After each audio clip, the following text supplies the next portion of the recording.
In example 4, we are looking at finding the exact value of um, the sine of a radian angle measure in this case. So again, my suggestion for all trig problems is to sketch yourself a diagram.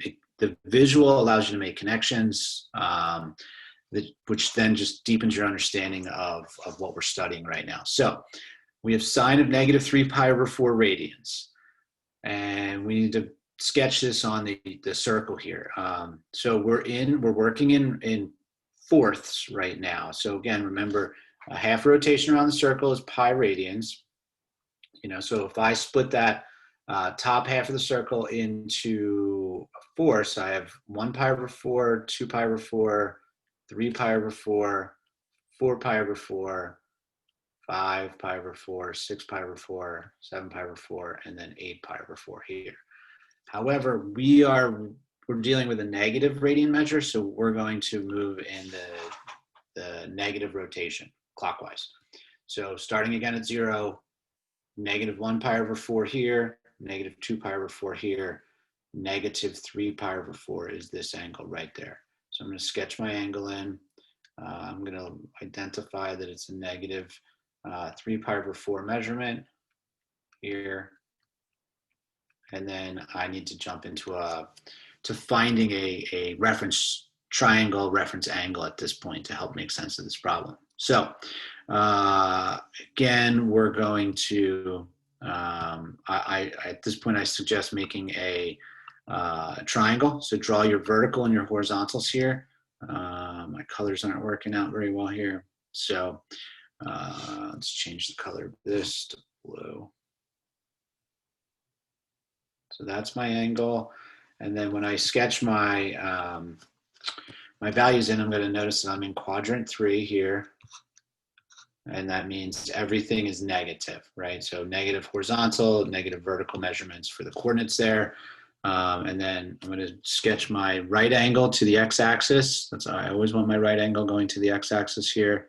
And then my horizontal measurement is going to go over there.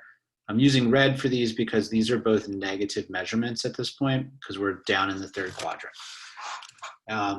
My suggestion is to then take that reference triangle you created and sketch it again over to the side to give you a bigger visual to work off of, right? So right over here.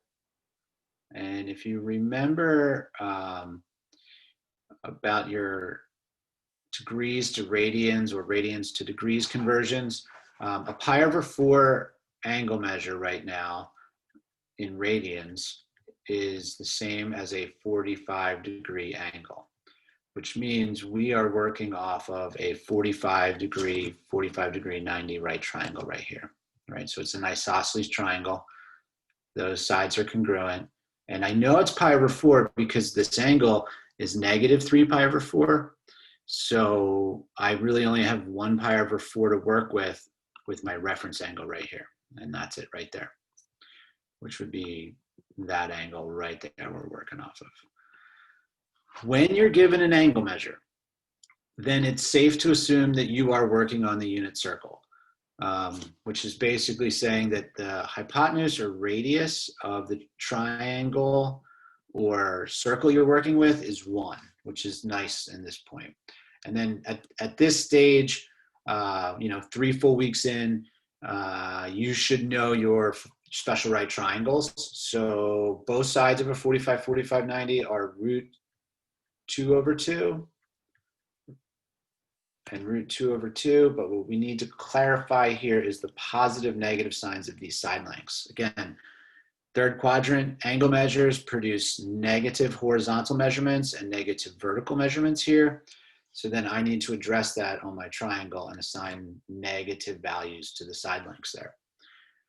2 ways to actually go about this at this point. Some of you are fairly comfortable with the unit circle and its measurements at this point, some are not. But if you remember, the sine of any angle in the unit circle is equivalent to its y coordinate right here.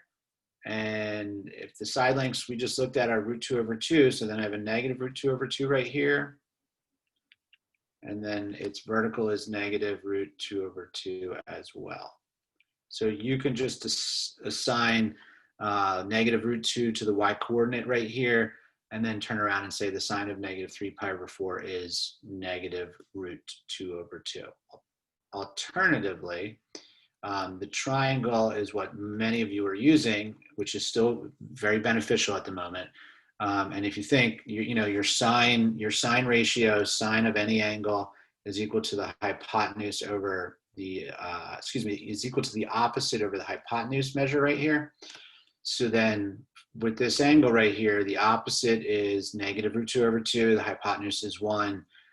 That ratio gives you the exact same measurement for sine of negative 3 pi over 4.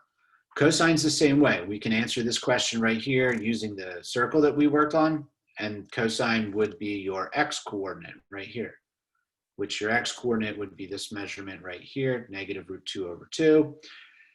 Or we can turn around to the triangle and use the reference angle to help us. So again, from this angle right here, the cosine would be adjacent over hypotenuse, right? So the adjacent side length is negative root 2 over 2. The hypotenuse is 1. So when I take that ratio, I get negative root 2 over 2 as well. Just keep in mind that the trig functions we're evaluating right now are for the negative 3 pi over 4 angle right here. They're not for that green angle. That's our reference angle. So when you're using the reference angle, especially with the triangle, you need to make sure the positive negative signs of the triangle's legs are accurate. That is often where the mistakes show up on an assessment.